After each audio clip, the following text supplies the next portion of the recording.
नमस्कार दोस्तों, आज हम बात करने वाले हैं बैंकिंग सेविंग अकाउंट के बारे में और उसमें रहने वाले मिनिमम बैलेंस के बारे में। 1 अगस्त से जो मिनिमम बैलेंस है उसके लिए बैंक सिस्टम ने कुछ चेंज किया है।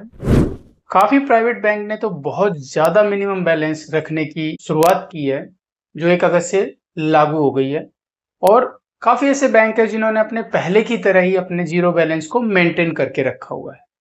तो इसी के बारे में हम चर्चा करेंगे किन बैंकों ने अपने मिनिमम बैलेंस को जीरो रखा हुआ है और किन बैंक ने अपने मिनिमम बैलेंस को पहले के मुकाबले बढ़ा दिया है या बहुत ज्यादा बढ़ा दिया गया। तो इसी के बारे में हम बात करेंगे आज। जो सेविंग अकाउंट्स हैं, देखिए सेविंग अकाउंट हर किसी का होता है और आज के टाइम में सेविंग अकाउंट में मिनिमम बैलेंस की भी एक बहस छिड़ी रहती है। इस टाइम में बहुत ज्यादा हो गया कि एटीएम से कितना टाइम ट्रांजैक्शन कर सकते हैं, कितना मिनिमम बैलेंस रख सकते हैं, कितना बैलेंस रखने पे कितनी पेनल्टी लगेगी, कितना बहुत ज्यादा जरूरी है इसको मेंटेन करना। तो ये चेंज होता रहता है सिनेरियो, लेकिन मोस्टली बैंक फिर भी आज भी जीरो बैलेंस को कायम किए हुए, यानी कि हम उसमें अपना अगर जीरो बैलेंस भी रखते हैं तो फिर भी वो किसी भी तरह का कोई भी पेनल्टी चार्ज नहीं करते।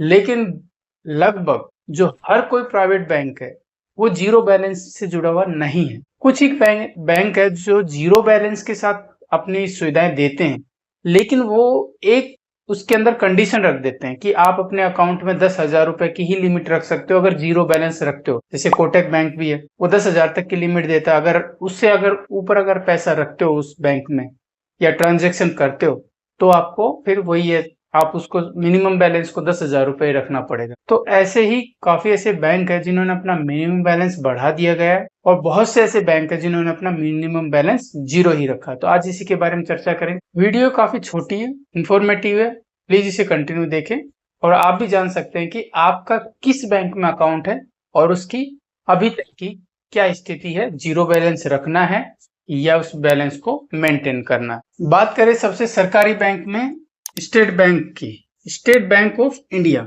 स्टेट बैंक ऑफ इंडिया ने अपना जो पहले की तरह जीरो बैलेंस ही मेंटेन किया हुआ है, यानी इसमें कोई चेंज नहीं है। पहले भी ये जीरो बैलेंस था, आज भी इसमें हम जीरो बैलेंस अकाउंट रख सकते हैं सेविंग अकाउंट में। ये सभी सेविंग अकाउंट है, इनमें जो चार्ज है वो सेविंग अकाउंट के लिए एप्लीकेबल है। तो एसबीआई बैंक आपको जीरो बैलेंस रखने की अनुमति देता है। साथ के साथ बैंक ऑफ बड़ौदा भी आपको जीरो बैलेंस की सुविधा प्रोवाइड करवाता है। बैंक ऑफ बड़ौदा में भी अगर आपका अकाउंट है तो आप उसमें जीरो बैलेंस रख सकते हो। उसके साथ इंडियन बैंक, ये भी आपको जीरो बैलेंस रखने की सुविधा प्रदान करता है। उसके बाद आता है Punjab national bank, PNB bank. PNB bank भी जीरो बैलेंस रखने की आपको सुविधा देता है। इसमें भी किसी तरह की कोई पेनल्टी नहीं रखती अगर आपके सेविंग अकाउंट में जीरो बैलेंस है।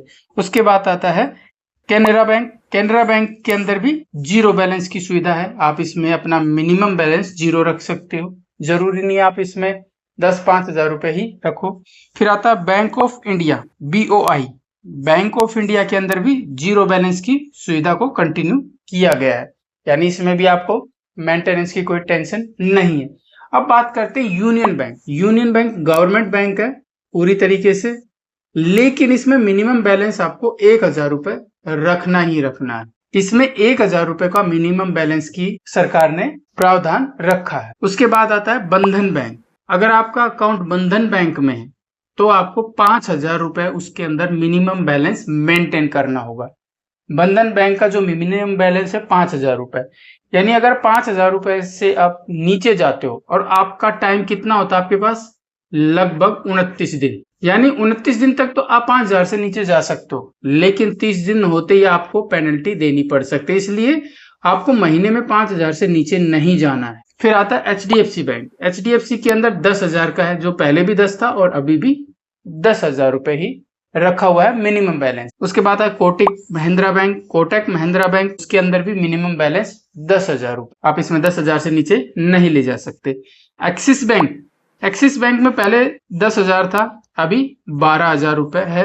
एक्सिस बैंक में जिसका भी अकाउंट है उसको मिनिमम बैलेंस 12,000 रुपए रखना जरूरी है। फिर आता है आईसीआईसी बैंक। जो सबसे बड़ा उछाल किया है वो आईसीआईसी बैंक ने किया है। आईसीआईसी बैंक ने जो पहले 10,000 रुपए मिनिमम बैलेंस था उसको बढ़ा के सीधा 50,000 रुपए हाइक कर दिया। तो आईसीआईसी बैंक में जिसका भी अकाउंट है उसको थोड़ा सा ध्यान देने की बात है कि आपके अकाउंट में मिनिमम बैलेंस लगभग 50,000 रुपए होना ही होना चाहिए। 50 से नीचे जाओगे तो पेनल्टी लगेगी, वो भी अच्छी खासी। देखिए, मिनिमम बैलेंस का मतलब होता है कि महीने में दिन होते हैं 30 या 31, लेकिन फिर भी इसमें 30 दिन मान के चलते हैं, ठीक है। लेकिन मान लो किसी बैंक की सुविधा है कि आपको 10,000 रुपए रखने हैं मिनिमम बैलेंस, तो आपको ऐसा नहीं है कि आप 10 से एक बार नीचे निकाल लिए, यानी आपने 2,000 रुपए निकाल लिए तो आपकी तुरंत पेनल्टी लग जाएगी, ऐसा नहीं है।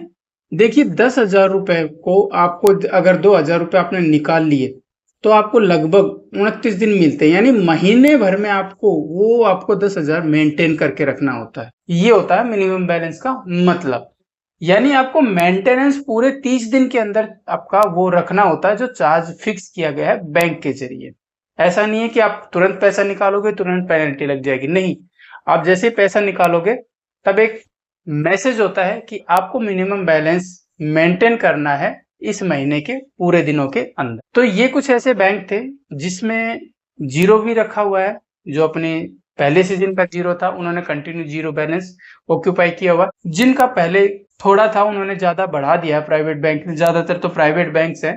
गवर्नमेंट बैंक में यूनियन बैंक है जिन्होंने अपना 1,000 रुपए, पहले भी 1,000 रुपए था, अब भी आप उसमें 1,000 रुपए मेंटेन कर सकते हो। तो अगर आपका अकाउंट इन बैंक में है तो ध्यान दे लें कि आपका किस बैंक में अकाउंट है, और अगर वो जीरो बैलेंस में है तो कोई टेंशन की बात नहीं है, और अगर वो आईसीआईसी बैंक या कोटक में इनमें है तो आप प्लीज उसमें मेंटेन कर लें। तो मिलते हैं एक नेक्स्ट वीडियो के साथ, जब तक के लिए धन्यवाद।